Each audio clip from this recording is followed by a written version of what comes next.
अगर आप सफल होना चाहते हैं तो आपको अपने काम में एकाग्रता लानी होगी। मेरे प्यारे विद्यार्थियों, आपका बहुत बहुत स्वागत, अभिनंदन आपके चयनित चैनल करियर प्रसाद बिहार सर के साथ। आपको प्रणाम, नमस्कार, जय हिंद। आप सभी लोग दोनों हाथ जोड़कर देवी स्वरूप में अपने मां के चरणों में प्रणाम करेंगे। और आज मैं बात करूंगा आपसे कंप्यूटर के उन पहलुओं पर जो आपके एग्जाम के लिए बहुत बहुत जरूरी है। और मैं आपको बताऊं कंप्यूटर के बारे में कुछ ऐसे विषय पहलू, जैसे डिजिटल कंप्यूटर क्या होता है, एनालॉग कंप्यूटर क्या होता है, हाइब्रिड कंप्यूटर क्या होता है, या माउस का आविष्कार किसने किया, या WWW का आविष्कार किसने किया है।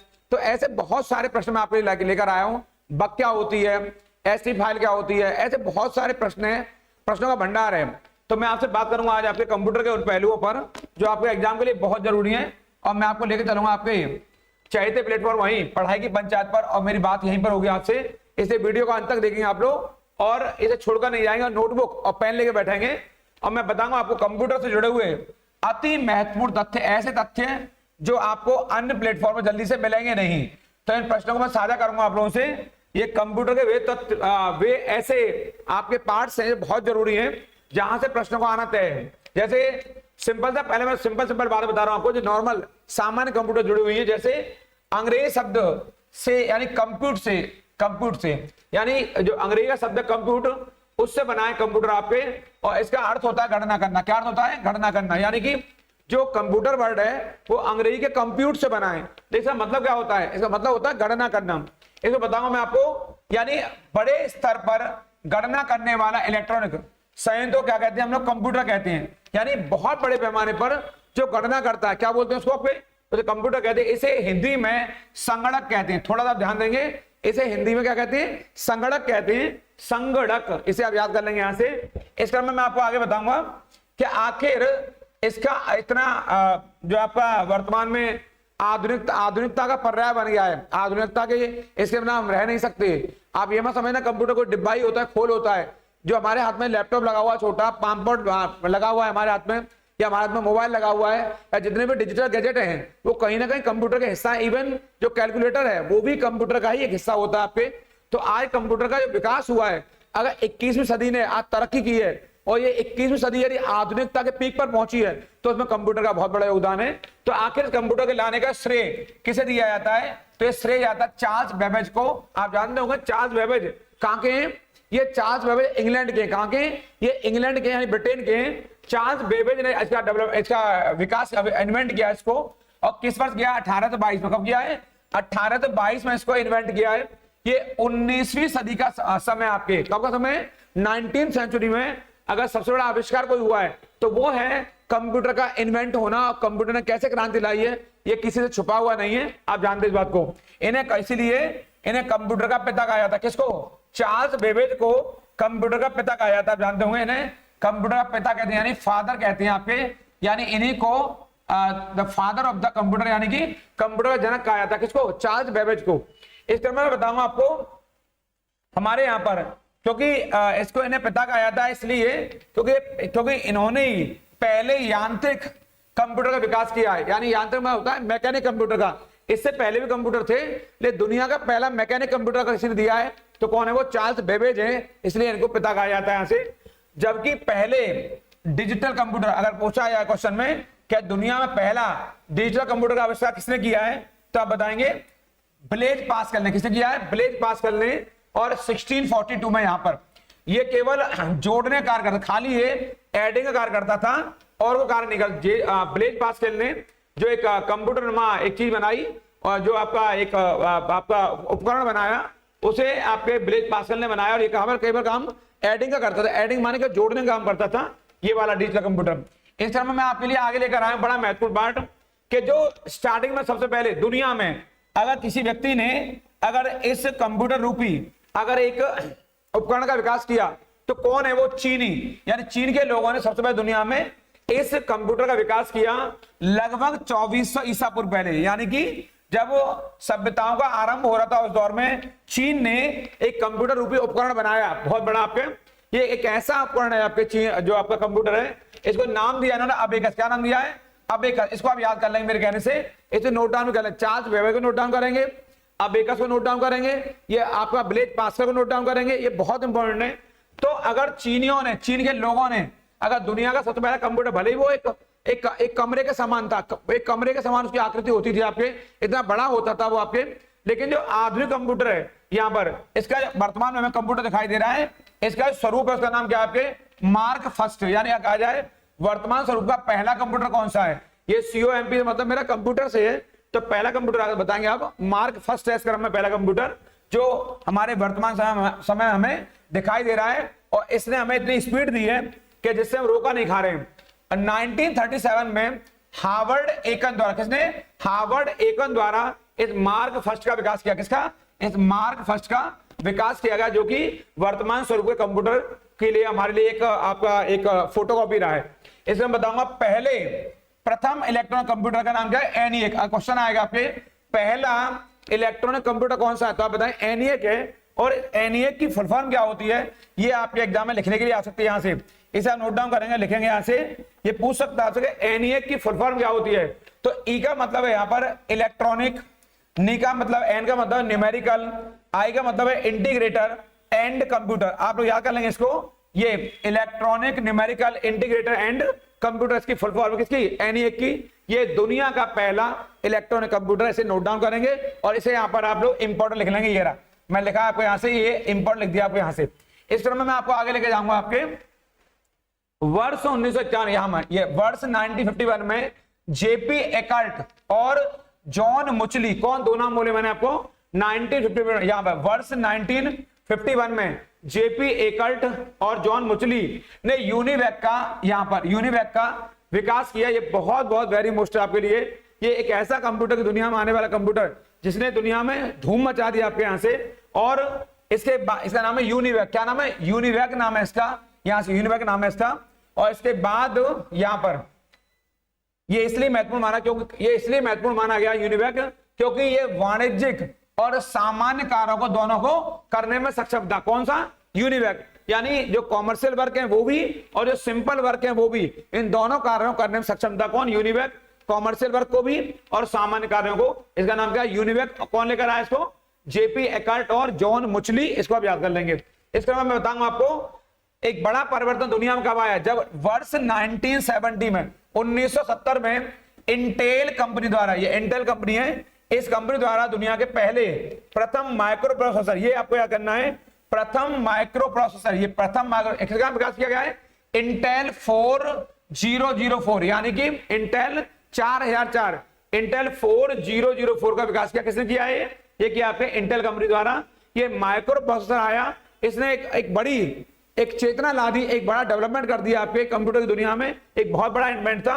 और इस माइक्रो प्रोसेसर, इसको याद कर लेंगे, इसके आने से छोटे कंप्यूटरों का निर्माण संभव हो पाया। ये बताएंगे आप लोग।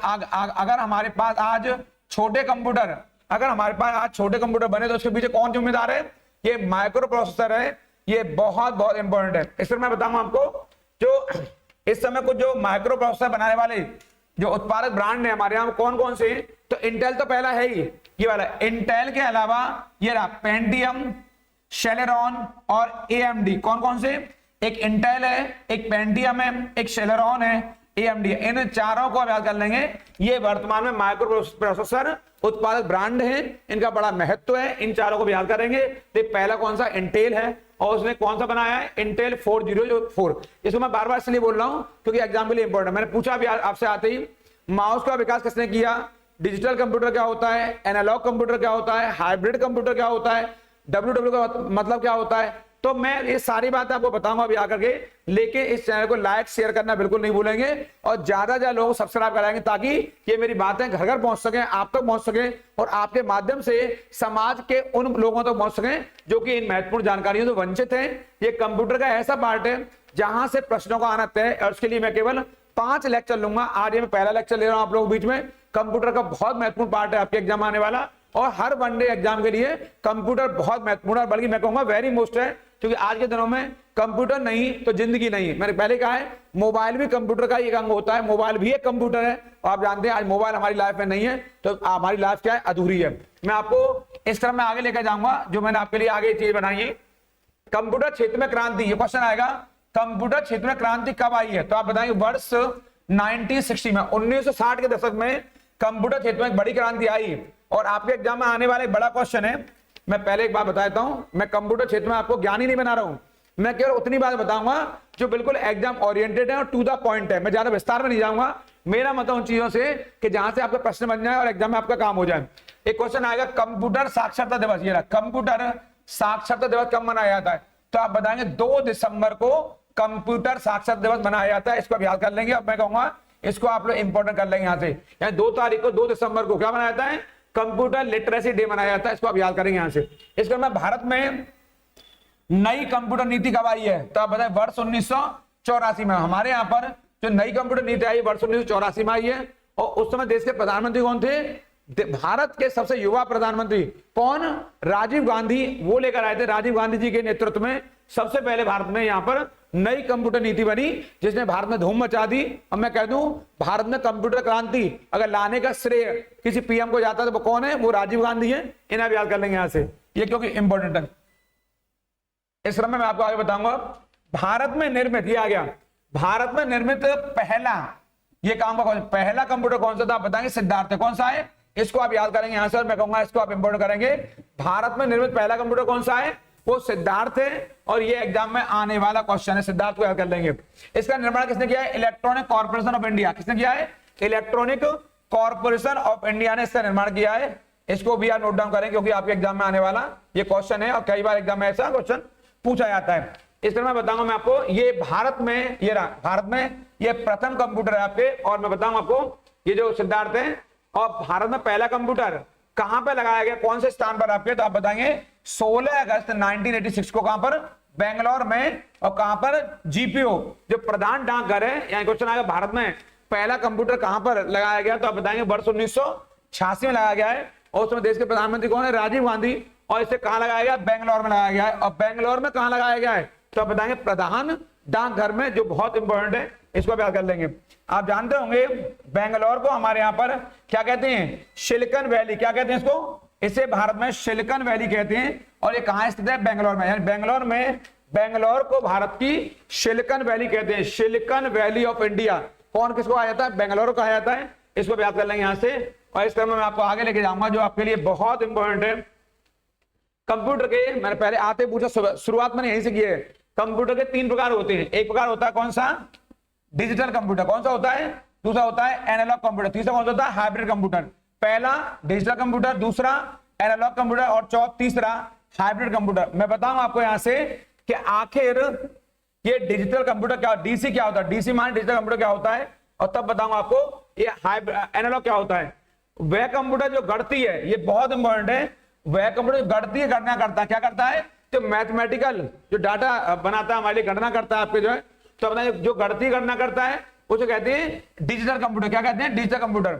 और जो कंप्यूटर आकलन के सिद्धांतों के अनुसार, ये रहा, जो आकलन के सिद्धांतों के अनुसार काम करता है उसे क्या कहते हैं? आपके जो आकलन के सिद्धांतों के अनुसार कार्य करता है उसे कहते हैं एसी माने एनालॉग कंप्यूटर। एसी माने एनालॉग कंप्यूटर। और जो कंप्यूटर एनालॉग कंप्यूटर और डिजिटल कंप्यूटर के संयुक्त रूप को क्या कहते हैं? Hybrid computer. यानी बड़ा आसान बना दिया है इसको, मैंने आपको बड़ी आसान भाषा में समझाया है। यानी ऐसा कंप्यूटर जो गणती गणना करता हो वो डीसी कहलाएगा, यानी डिजिटल कंप्यूटर कहलाएगा। और जो कंप्यूटर आकलन के सिद्धांतों के अनुसार कार्य करता है वो कहलाएगा एनालॉग कंप्यूटर। और जो कंप्यूटर एनालॉग और डिजिटल का संयुक्त रूप है उसे कहेंगे हम हाइब्रिड कंप्यूटर।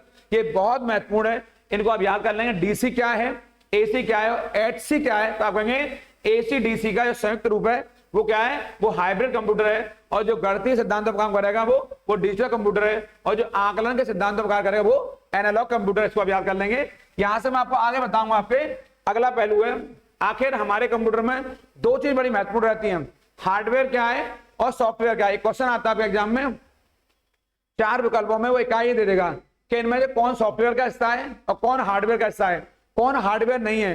तो पहले मैं ये पता होना चाहिए कि आखिर हार्डवेयर क्या होता है। कंप्यूटर के 2 पहलू होते हैं। अगर हमारे शरीर के बहुत सारे अंग हैं हमारे बॉडी में, हमारी में, तो अंगों का कहा जाएगा? हार्डवेयर कहा जाएगा। लेकिन इसके अंदर जो काम करने वाला है, मस्तिष्क के अंदर काम कर रहा है, वो हमें दिखाई नहीं देता आपके जो है, तो उसको कई बार सॉफ्टवेयर का रूप दिया जा सकता है, जिसे हम छू नहीं सकते, देख नहीं सकते। आपके जो हम चीजें समझ रहे हैं आपके, उसे क्या कह सकते हैं हम लोग? के सॉफ्टवेयर कह सकते हैं। लेकिन सॉफ्टवेयर इसलिए महत्वपूर्ण ज्यादा होता है क्योंकि सॉफ्टवेयर के बिना ये पूरी बॉडी बेकार होती है। लेकिन अंग भी इसलिए महत्वपूर्ण है कि अगर अंग ना हो तो इसके इन अंगों कहाँ रखा जाएगा, माइंड को या सोच को, तो ये भी जरूरी होता है। तो आप बताएंगे हार्डवेयर में, ये रहा हार्डवेयर, ये बड़ा इंपॉर्टेंट है। हार्डवेयर के बारे में बताऊंगा आपको। कंप्यूटर और उससे संलग्न सभी यंत्रों और उपकरणों क्या कहते हैं, हार्डवेयर कहते हैं। मैंने बनाया है कंप्यूटर और उससे जुड़े हुए सभी यंत्रों और उपकरणों क्या कहते हैं, हार्डवेयर कहते हैं। और मैं इसको दूसरी भाषा में, सामान्य भाषा में बता रहा हूं। कंप्यूटर के वे भौतिक भाग होते हैं जिनसे मिलकर हमारे कंप्यूटर का निर्माण होता है, और इसकी तुलना हम शरीर से कर सकते हैं। ये शरीर के भौतिक भाग होते हैं जिनसे मिलकर हमारे कंप्यूटर के शरीर का निर्माण होता है। जैसे हमारा शरीर बनता है ठीक कि ऐसे पार्ट्स होते हैं, बाहरी भाग। आखिर में कौन कौन से होते हैं जो हार्डवेयर में बड़े महत्वपूर्ण माने जाते हैं, तो मैंने आपके लिए यहां बनाया है, इनको नोट डाउन कर लेंगे। एक क्रम में लिख दिया, जैसे कीबोर्ड, जैसे माउस, जैसे कैबिनेट उसकी, जैसे मॉनिटर, जैसे प्रिंटर, ये सबके सब क्या हैं, ये सबके सब हार्डवेयर हैं। और आप जानते होंगे हार्डवेयर की दुनिया में आज चीन का कोई सानी नहीं है। चीन इस मामले में अव्वल है हार्डवेयर के निर्माण में। और आप देखते होंगे हाल के दिनों में भारत ने सॉफ्टवेयर के मामले में जो पहल की है, सॉफ्टवेयर के मामले में जो अग्रणी स्थान प्राप्त किया भारत ने, वो दुनिया को चकाचौंध कर गया है, अचंभित कर गया है। भारत ने कम समय में ही और सॉफ्टवेयर दुनिया में अपना भी स्थान सुनिश्चित किया, अपना भी स्थान बनाया है वैश्विक मंच पर, ग्लोबल लेवल पर। ये बहुत बड़ी बात है और भारत के लोग इस बात पर इतरा भी सकते हैं। तो आज दुनिया में चीन नंबर 1 पर है हार्डवेयर के निर्माण में, लेकिन सॉफ्टवेयर के निर्माण में भारत का भी स्थान है। भारत भी सॉफ्टवेयर में बना हुआ है, ये बड़ा महत्वपूर्ण। आपके मैं बताऊंगा आपको कि आखिर सॉफ्टवेयर क्या करता है, तो मैंने लिखा है यहाँ पे आपके लिए, बड़ा महत्वपूर्ण भी है, जो आपको समझना होगा। ये बात आपके यहाँ पर बात यह है, कंप्यूटर के संचालन के लिए निर्मित प्रोग्रामों को ये क्या कहते हैं, सॉफ्टवेयर कहते हैं। ये एक आपके वैज्ञानिक भाषा है, किताबी भाषा है। कंप्यूटर के संचालन के लिए निर्मित प्रोग्रामों को क्या कहते हैं, सॉफ्टवेयर कहते हैं। ये मैंने आपको बताया यहाँ पर, और इस क्रम में और बनाया मैंने आपके लिए, यहाँ पर यहां बनाया मैंने आपके लिए, यहां से बताऊंगा। बहुत इंपॉर्टेंट भी है और आपके एग्जाम आने वाला पार्ट है। सॉफ्टवेयर इन हार्डवेयर में जान डालता है आपके और उसे कार्य करने लायक बनाता है। यानी मैंने पहले बता दिया है, अगर मस्तिष्क ना हो बॉडी के अंदर तो उसका कोई यूज नहीं है। आत्मा रूपी तत्व मान लीजिए इसको आपके, अगर मैं अपनी भाषा में कहूं तो हार्डवेयर शरीर में पड़ी हुई एक आत्मा है। तो अब कह सकता हूं कंप्यूटर के अंदर सॉफ्टवेयर का वही महत्व है जो शरीर में आत्मा का महत्व है। आत्मा को हम छू नहीं सकते, आत्मा को हम देख नहीं सकते, आत्मा को हम दिखला नहीं सकते। ठीक उसी प्रकार से कंप्यूटर के अंदर, हार्डवेयर के अंदर आपके सॉफ्टवेयर रूपी वो आत्मा ही है जो कंप्यूटर को जान डालती है, कंप्यूटर को चलाती है आपके। और मैं लिखा है सॉफ्टवेयर एक आभासी वस्तु है जिसे केवल समझा जा सकता है। क्या कर सकते हैं इसको, केवल इसको समझ सकते हैं, इसको दिखा या चख नहीं सकते केवल आपके। ये कैसी है, केवल ये आभासी है। क्या ये केवल आभासी है। इस समय मैं आपको आगे ले जाऊंगा। कंप्यूटर कौन कौन से पार्ट्स होते हैं, कौन कौन से भाग होते हैं जो बहुत जरूरी होते हैं आपके, जिन पर मैं चर्चा करूंगा आप लोगों से यहाँ पे। ये जो बहुत इंपॉर्टेंट है आपके लिए, जो आपको रटने भी हैं, जैसे सीपीयू, ये पहला पार्ट है सेंट्रल प्रोसेसिंग यूनिट। ये आपको पता होगी, जो बच्चे कंप्यूटर चलाने माहिर हैं उनको बड़ा अच्छा लग रहा होगा, आसान लग रही होगी। जिन्होंने जीवन में कभी कंप्यूटर नहीं पढ़ा है, मैं सरल भाषा में पढ़ा रहा हूँ, आसान भाषा में पढ़ा रहा हूँ, सरल शब्दों में बता रहा हूँ, क्योंकि ये पहले वो पार्ट बता रहा हूँ आपको जिसका बेसिक है, फिर आपको टेढ़ी मेढ़ी बात बताऊंगा, जो टेढ़ी मेढ़ी पार्ट है फिर वो कराऊंगा।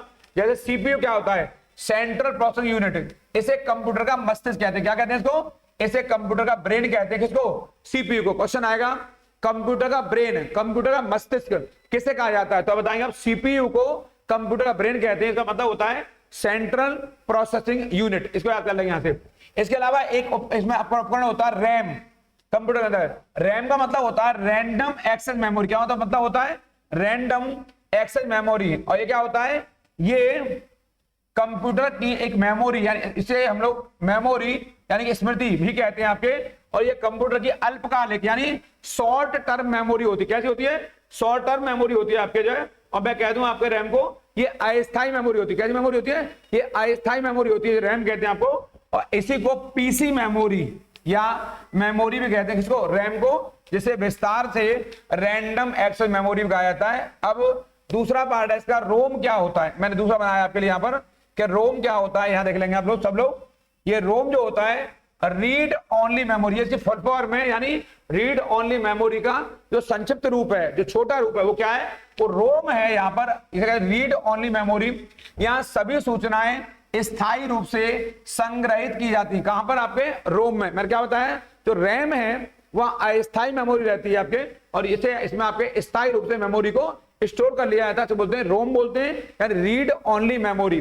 मैं बताऊं आपको, रोम का सर्वाधिक यानी जो उन्नत रूप है आपको कौन है, ईईप्रोम है। क्या है, ईईप्रोम है, यानी अगर आ जाए रोम का सबसे बेस्ट इसका उन्नत रूप फॉर्मेशन क्या है, तो आप बताएंगे वो ईईप्रोम है। यहाँ पर ईईप्रोम इसे आप याद कर लेंगे और इसको आप लिख लेंगे क्योंकि आप एग्जाम के लिए इंपॉर्टेंट है। अब मैं बताऊं आपको अन्य पार्ट्सों में जो मदरबोर्ड क्या होता है, क्या मदरबोर्ड क्या होता है, तो मैं बताऊंगा आपको मदरबोर्ड क्या होता क्या है। आखिर यह सर्किट बोर्ड होता है पहली बात तो, जिसमें कंप्यूटर के प्रत्येक प्लग को लगाया जाता है, यानी मदरबोर्ड होता है जितने भी पार्ट्स होते हैं अलग अलग उसे प्लग द्वारा लगा दिया जाता है। ऐसा सर्किट बोर्ड है कौन, मदरबोर्ड एक ऐसा सर्किट बोर्ड है जिसमें कंप्यूटर के प्रत्येक प्लग को लगा दिया जाता है ताकि चीजें एक दूसरे से जुड़ सके आपके, जैसे सीपीयू, रैम आदि यूनिट है, इसको आपके मदरबोर्ड में ये संयोजित की जाती है। कहां पर की जाती है, मदरबोर्ड में संयोजित की जाती है, कनेक्ट की जाती है आपके। इस तरह मैं बताऊंगा मैं आपको अगला पॉइंट है इसका, हार्ड डिस्क क्या होता है, ये रहा हार्ड डिस्क क्या होता है, ये रहा। तो आप बताएंगे ये कंप्यूटर के लिए प्रोग्रामों को स्टोर करने के लिए उपयोग में लाया जाता है, या कहा जाए कोई आपसे हार्ड डिस्क क्या होती है कंप्यूटर में, तो आप बताएंगे ये कंप्यूटर के लिए प्रोग्रामों को स्टोर करने का कार्य करती कौन, हार्ड डिस्क आपके। इस तरह में आप आगे बताएंगे आपके कि फ्लॉपी डिस्क क्या होती है, आपके एग्जाम आएगा यहाँ से कि फ्लॉपी डिस्क क्या होती है, तो आप बताएंगे यहाँ से कि फ्लॉपी डिस्क क्या है, तो बताना ये रहा फ्लॉपी डिस्क ड्राइव क्या होती है। तो ये सूचनाओं को सुरक्षित करने या सूचनाओं को कंप्यूटर से दूसरे कंप्यूटर में आदान प्रदान करने के लिए, यानी कि फ्लॉपी डिस्क उसे कहते हैं जो कि सूचनाओं को सुरक्षित करने का काम करती है और सूचनाओं को एक कंप्यूटर से दूसरे कंप्यूटर में भेजने का काम करती है ताकि डाटा को एक दूसरे से एक्सचेंज किया जा सके, चीजों को यानी सूचनाओं को इधर से उधर और उधर से इधर लाया जा सके, इसे बोलते हैं फ्लॉपी डिस्क ड्राइव। यहां पे इसे नोट डाउन करेंगे, ये आप पे काम की बात है। इस तरह में मैं आगे बताऊंगा आपको मैं, ये जो बड़ा इंपॉर्टेंट पार्ट भी है सीडी रोम क्या होता है आपके, तो मैं लिखा है बोर्ड पर ये रहा सीडी रोम क्या होता है। यहां से ये कॉम्पैक्ट डिस्क, पहली बात तो एक कॉम्पैक्ट सीमान होता है, कॉम्पैक्ट डीमान होता है डिस्क, और रीड ओनली मेमोरी। ये छोटे से आकार में होते हुए भी बहुत बड़ी मात्रा में आंकड़ों एवं चित्रों और ध्वनियों के साथ संग्रहित करने में सक्षम होते हैं। इंपॉर्टेंट आपको पूछा जाएगा कि सीडी रोम क्या होता है, तो आप बताएंगे ये compact disc read only memory होते हैं, ये छोटे से आकार में होते हुए भी बहुत बड़ी मात्रा में आंकड़ों और चित्रों को ध्वनियों के साथ संग्रहित करने में सक्षम होते हैं, इन्हें बोलते हैं सीडी रोम बोलते हैं, जो बहुत इंपॉर्टेंट पार्ट है। कंप्यूटर पार्ट है ये सब कंप्यूटर के भाग हैं, इन्हें आप याद करके जाएंगे यहाँ से क्योंकि आपके एग्जाम में ये आने वाला। इसके अलावा एक कीबोर्ड है, इसे आप जानते हैं यहाँ पे लेखन प्रणाली, कंप्यूटर को कोई भी काम करना हो लिखने वाला हम तभी लिख सकते हैं जब हमारे पास कीबोर्ड होगा, बिना कीबोर्ड के हम चीजों को लिख नहीं सकते। इसका जो बढ़िया रूप है इसका वो 101 का कीबोर्ड माना जाता है, 101 का कीबोर्ड माना जाता है इसको। जो माउस है आप जानते हैं, जो कर्सर होता है हमारे स्क्रीन पर विभिन्न प्रकार के, ये माउस या माउस क्या होता है, इसकी सहायता से स्क्रीन पर कंप्यूटर के विभिन्न प्रोग्रामों को एरो के माध्यम से, आप जानते होंगे एरो के माध्यम से विभिन्न प्रोग्रामों को हम इधर से उधर करते हैं। अगर इसको हम लोग वहां पर अगर नहीं ले जाए एरो को तो हम चीजों को आगे बढ़ा नहीं सकते आपके। इस तरह में आप जानते हैं आगे मॉनिटर होता है आपके, जो इंपॉर्टेंट पार्ट होता है, इसका अन्य पार्ट है मॉनिटर। इस पर कंप्यूटर में निहित जानकारियों को देख सकते हैं, अगर आपके मॉनिटर नहीं होगा तो चीजों को हम देख नहीं सकते, भले एरो क्लिक करते रहिए मॉनिटर नहीं होगा स्क्रीन में दिखाई नहीं देंगी चीजें, तो हमें कैसे मालूम पड़ेगा हम आगे बढ़े या पीछे, इसके माध्यम से। मॉनिटर में डॉट पिच का उपयोग किया जाता है, इसको याद कर लेंगे, मॉनिटर में डॉट पिच का उपयोग होता है, इसको आप याद करेंगे जो आपके एग्जाम के लिए यहाँ पर बड़ा खास है। इस पर मैं आपको बताऊंगा आपके जो बहुत इंपॉर्टेंट पार्ट है कंप्यूटर डिवाइस क्या होती है यहाँ पर। तो यहाँ पर आपके लिए मैं दो चीज बनाई है, इनपुट डिवाइस, आउटपुट डिवाइस और भंडारण उपकरण। पहले बताऊंगा इनपुट डिवाइस, आउटपुट डिवाइस और भंडारण उपकरण, ये तीन चीज महत्वपूर्ण आपके एग्जाम के लिए। तो मैं बताऊंगा आपको यहाँ पे क्या इनपुट डिवाइस क्या होती है, आउटपुट डिवाइस क्या होती है और भंडारण उपकरण क्या होता है, क्योंकि तीनों ही एग्जाम के लिए महत्वपूर्ण है। इन्हें नोट डाउन भी करेंगे और याद भी करेंगे। और मैं अगले पहलू में बताऊंगा आपके कंप्यूटर वायरस क्या होता है, बग क्या होता है, आपके जो हैकर्स क्या होते हैं आपके एग्जाम में, इसके अलावा भाषाएं क्या होती हैं, जो आपके उच्च स्तरीय HLL बोलते हैं, हाई लेवल लैंग्वेज, उच्च स्तरीय भाषा कौन सी होती है, सामान्य भाषा कौन सी होती है, उन पर भी चर्चा करूंगा आपके। लेकिन पहले मैं एक मोटा मोटी बात कंप्यूटर का जो बेसिक होता है सामान्य बातों चर्चा करा दूं, फिर मैं आपको विशिष्ट पहलुओं में बात करूंगा जो आपके एग्जाम के लिए मेरे लेक्चर सेकंड में आएंगे। उस लेक्चर सेकंड में मैं आपको टेढ़ी मेढ़ी बात करूंगा, यहाँ सामान्य बातें बता रहा हूँ, वो ऐसी टेढ़ी मेढ़ी बातें जो आपके एग्जाम में आपको नंबर देकर ही जाएंगी। और मैं आपसे विश्वास से कह रहा हूं उससे बाहर कोई एग्जाम में क्वेश्चन नहीं आएगा, इसलिए आप उनको पढ़ लीजिए और रट लीजिए। यहां से मैं बताऊं आपको कि वो कौन कौन सी इनपुट डिवाइस हैं जो बहुत महत्वपूर्ण मानी जाती हैं। तो आप देखेंगे यहां पर, ये जैसे जॉयस्टिक या जॉयस्टिक होती है, आपके स्कैनर होता है, ये कीबोर्ड होता है, ये माउस है, ये माइक्रोफोन है, इसके अलावा जो वेब कैम है, यहाँ पर टच स्क्रीन है, ये क्यूआर कोड रीडर है, बायोमेट्रिक जो सेंसर है और कार्ड रीडर है, ये सब के सब काय में आएंगे, ये सब इनपुट डिवाइस के हिस्सा। क्योंकि एक क्वेश्चन आपके एग्जाम में यहीं से आएगा कि इनमें से कौन एक इनपुट डिवाइस नहीं है, इनमें कौन एक भंडारण उपकरण में शामिल नहीं है, इनमें कौन एक आउटपुट डिवाइस का हिस्सा नहीं है। तो अब याद कर लेंगे, जॉयस्टिक फिर बता रहा हूं, scanner, keyboard, mouse, microphone, webcam, touch screen, QR code reader, biometric sensor and card reader, ये सब काय में आएंगे, ये सब के सब आपके इनपुट डिवाइस में आएंगे।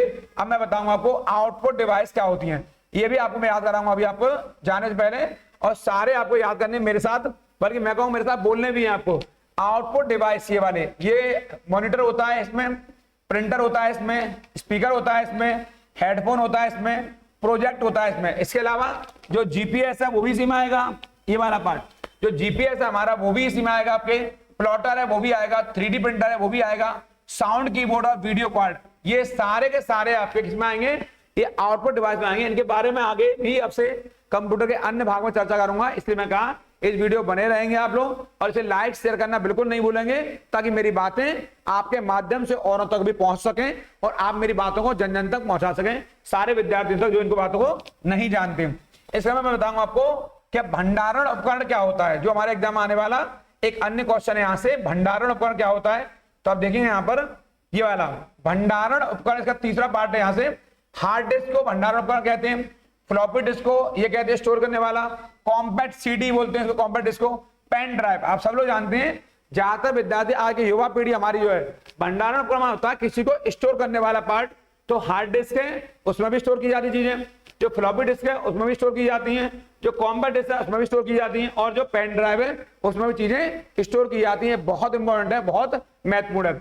इस तरह में मैं आपको आगे बताऊंगा आपके जो मैंने अन्य पार्ट निकाला है, नेटवर्क क्या होता है, ये पार्ट आपके नेटवर्क क्या होता है, इस समय चर्चाओं में क्या कर नेटवर्क क्या है। तो आप देखेंगे यहाँ पर मैं लिखा है यहाँ पे आपके लिए जो इंपॉर्टेंट पार्ट है, जब दो या दो से अधिक कंप्यूटर वायर या वायरलेस तरीके से आपस में जुड़कर संचार क्रिया करते हैं, क्या करते हैं, संचार क्रिया करते हैं, उसे बोलते हैं नेटवर्क। जब दो या दो से अधिक कंप्यूटर वायर वायरलेस तरीके से आपस में जुड़कर संचार स्थापित करते हैं और सूचनाओं का आदान प्रदान करते हैं, एक्सचेंज करते हैं, तो उसे क्या कहते हैं हमारे यहाँ, उसे नेटवर्क कहा जाता है। और मैं सामान्य भाषा में कहूं कि ये कंप्यूटर आपस में जुड़ने को ही, ये कंप्यूटर के आपस में जुड़ने को ही नेटवर्क कहा जाता है।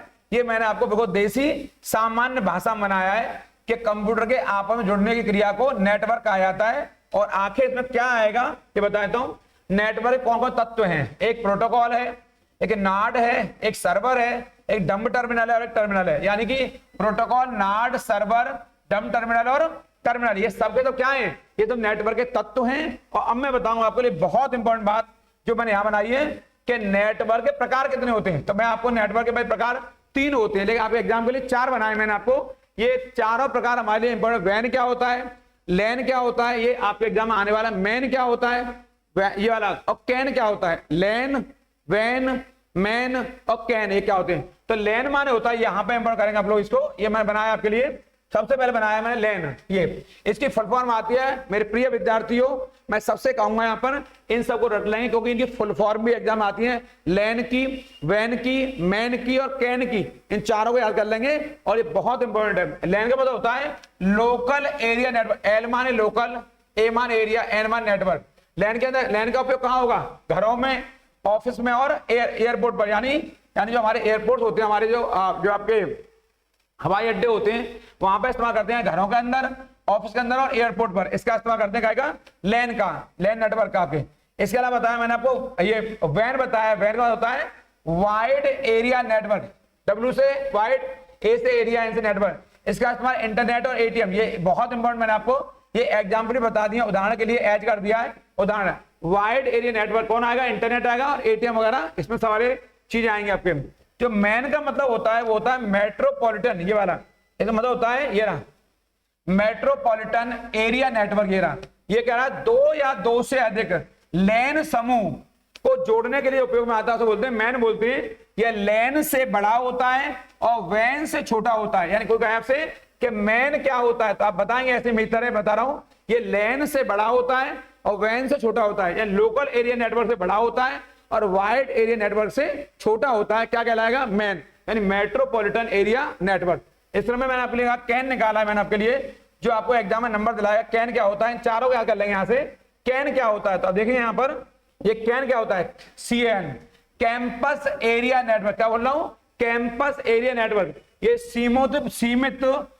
सीमित भौगोलिक क्षेत्र में लैन का जुड़ना क्या कहलाएगा, कैन कहलाएगा। ये बहुत इंपॉर्टेंट है, इसलिए मैंने आज आपको शुरुआत करा दी है। ये क्लास मैंने पहली क्लास ले ली आप लोगों के लिए, आज से मैंने लेक्चर चालू किया है।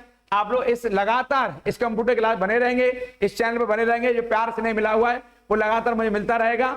और इस बात को लाइक, शेयर और कमेंट करना बिल्कुल नहीं भूलेंगे। और ज्यादा से ज्यादा लोगों को सब्सक्राइब कराइए ताकि मेरी बातें बाहर पहुंच सकें। आज एक लेक्चर 1 है, इसके बाद 4 लेक्चर और लूंगा और उनके बाहर आपके कंप्यूटर कोई क्वेश्चन नहीं आएगा। मैं आपके लिए 3 घंटे क्लास बनाऊंगा, 2.5 से 3 घंटे क्लास है मेरी आपके, उससे बाहर कंप्यूटर कोई क्वेश्चन नहीं आएगा। आज मैंने कंप्यूटर का बेसिक बताया है, केवल बेसिक। अगली क्लास में आपको इसके टेढ़ी मेढ़ी बात करूंगा, जो ऐसे क्वेश्चन है जहां से क्वेश्चन आने आने आप लोग बने रहे। आपका प्रेम मिला है, उसके बहुत बहुत धन्यवाद आपका। आप उन लोगों को जरूर ख्याल रखिए जो आपका ख्याल रखते हैं। आप सबको प्रणाम, नमस्कार।